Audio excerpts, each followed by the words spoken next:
Today, we're talking about the importance of pre-production planning, specifically tech and location scouts. Now, if you're not doing these for your productions, you're probably wondering, what's the big deal about doing this? Well, I'm about to tell you, and I'm gonna bring you on to one of them that's about to happen within the next hour. So I gotta get changed and get ready for that, but I'm gonna give you a couple tips before I show you how it is that we do our location and tech scouts. Now, for your seasoned department roles or DPs out there, you already know the deal, but if you're just starting out and you were like me, not knowing that this was even a thing, let's talk about the reasons why we do the location scout. Now, for the first part is when you're booking a studio, whether it's on Peerspace or Airbnb or something like that, they have photos. 9 times out of 10, and we're all guilty of this at some point if we shot real estate video or photo, is the location looks better and bigger on the photos. So what we want to do is set up a schedule where we could get in. I like doing it a few weeks before the actual production so that we could take a look around with our own eyes and not have any surprises the day of the shoot. So I'm gonna run downstairs, get a drink real quick, and give you guys the next tip. Now, scouting locations helps you do a lot more things than just seeing what it looks like. If you have a script that helps you visualize your scene, can you see that scene being shot at that specific location? Where's your base camp for your crew and gear gonna be set up? How loud is the air conditioning? Is it so loud that you're gonna have to tip off the sound guy and let him know? You don't wanna be sweating bullets all day on set, so how are you gonna make it comfortable for your crew and talent, but also get that clean audio? There's so many different factors about location and tech scouting, and these are just a few that I'm mentioning. So before we head out to our actual tech location, I need to get that drink, and I have a couple more tips for you guys. All right, so let's do a quick recap on why we're doing the tech and location scouts. Number one for pre-production is preparation. No matter how prepped we are, we want to be even more prepared. By getting into the location, we could see how it is, how we're gonna set up our equipment, what equipment we need, if there's any discrepancies at the location that won't fit with the script or the shot list, just a bunch of things like that. Before we head out, I'm gonna give you guys one last tip once I pour myself a drink. All right, so one last tip before we get to the actual location scout is going to be knowing where your light is. Not only if you're going to be location scouting an outdoor scene, but also if you were to say rent an Airbnb or Peerspace, knowing and tracking where your sun is throughout the day on your tech and location scout is gonna make things so much easier. And I'll get to that in just a second. I'm gonna give you 2 examples. One, let's start with our outdoor location scout.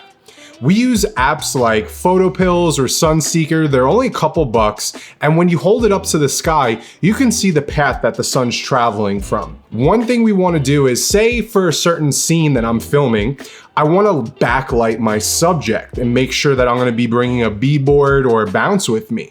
At what time of day is the sun going to be backlighting my subject with the frame that I want and the composition? Is it sunrise? Is it sunset? It has to be one of those, because I know none of you guys want to be shooting at high noon and having raccoon shadows on your talent's face. So by using these apps, it allows us to make our lives so much easier. One last example, say we rented out a Peerspace or an Airbnb, and they have this beautiful bow window in the front of the house. And for our scene in the living room, we want light coming through that window. So what time of day is the light going to be coming through that window, which we can motivate our lights inside the room as sunlight coming through? Is it at sunrise? Is it at sunset?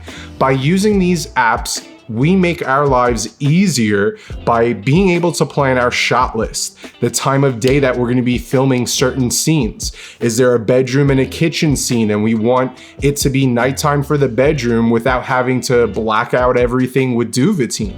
There's a lot of different ways in which we can use pre-production planning location scouts, and tech scouts to our advantage. So now that I got my drink, I'm gonna go get changed and we're gonna roll out and show you the app that we use to take photos of our frames with different focal lengths. We're gonna meet up with Rob and Tyler, and maybe they'll have some tips for you too. Cheers. All right, so some of you guys might follow this guy already. He's one of our business partners. My G. What's up? How's everything going? So what are we doing today? We're going in, we're doing a tech location scout at our new client. So we're getting kind of a lay down on what we're doing for this side on next week, right? So we're shooting, so we need to make sure that we get our lighting shit proper. We need to make sure we have any audio issues that we're looking at, location, camera angles, all that sort of thing. So we got a lot of work to do, but we're gonna get it done. All right, do it. Let's head in there.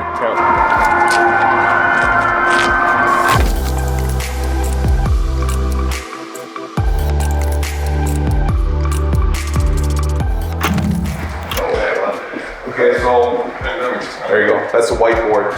So we use this room mainly to like stream classes from. You see, like there's a backdrop, you know, it's fresh, dude. It's gonna look fresh. Like I like the color palette. I like the textures of the wood, floor, those things. Plaster's kind of a cool look too, and the lighting's neat. I think we got challenges in terms of the angles and like Ty was saying, the asymmetrical space and how it looks. So I think, do we have angles? Absolutely. All right, so right now we're using the Artemis app, and we're gonna be putting in our framing and everything, our focal length, the camera that we're using to get an idea of what our shot's going to be. That's like the most important. So this is using the 24mm Sony G Master on a Sony FX6, and our talent.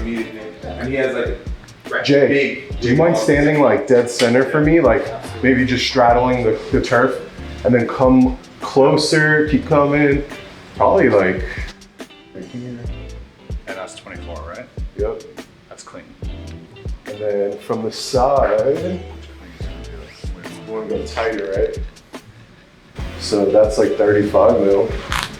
We want to go like 50, and like as he's doing movements, have the camera operator right here, just like up and down, showcasing that to be taking photos and get an idea of everything. So here we can change our focal lengths if we want to see what it looks like at 30. It's 30mm, 35, 50. This thing's the best 30 bucks you could spend. Super helpful for shot planning. All right, so another thing I want to talk to you guys about is the fact that we've been in pre-production for about what? 3 weeks? Yeah. Yep. So we've been in pre-production about 3 weeks. We made a melanote to send off to our client, show them the mood board, everything, the locations we wanted, the scheduling and everything. Right now, we're gonna be filming this on a 4 camera angle setup with a FX6, 2 FX3s and an S3. And now we're trying to decide what type of aspect ratio we want to shoot or resolution, and what type of picture profile. And for us, we have to do a lot of turn and burn very fast. So Rob, what are we deciding on right now? So I think we actually might even set this whole thing up in terms of shooting in full HD. So now we're thinking about shooting an S Cinetone picture profile, realistically, because the turnaround for 4 camera, 64 videos, we're gonna be editing our ass off at this point. So can we shave off steps that aren't necessarily sacrificing on quality, but will give us efficiency in the time that we're going to be editing, i.e. color? Do we have the processing power to be churning through 4 streams of 4K? There's all those little subtleties when you talk about, and we're missing one member of the crew, all 4 of us editing, creating a seamless look that has efficiency in the way that we edit.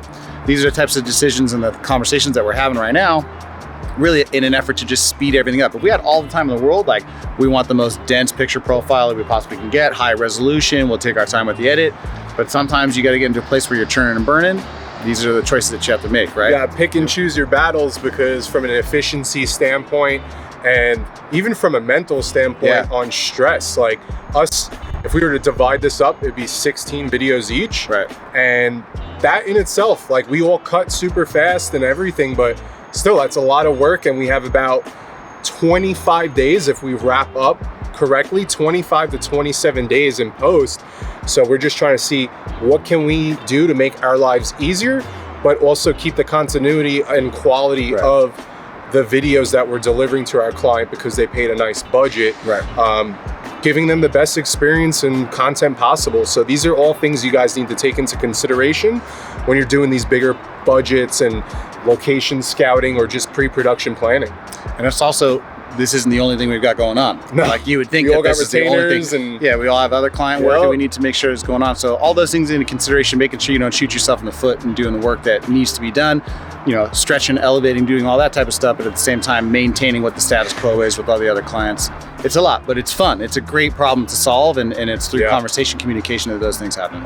It's a good problem to have. So Absolutely. we'll keep you guys updated on everything. Bet.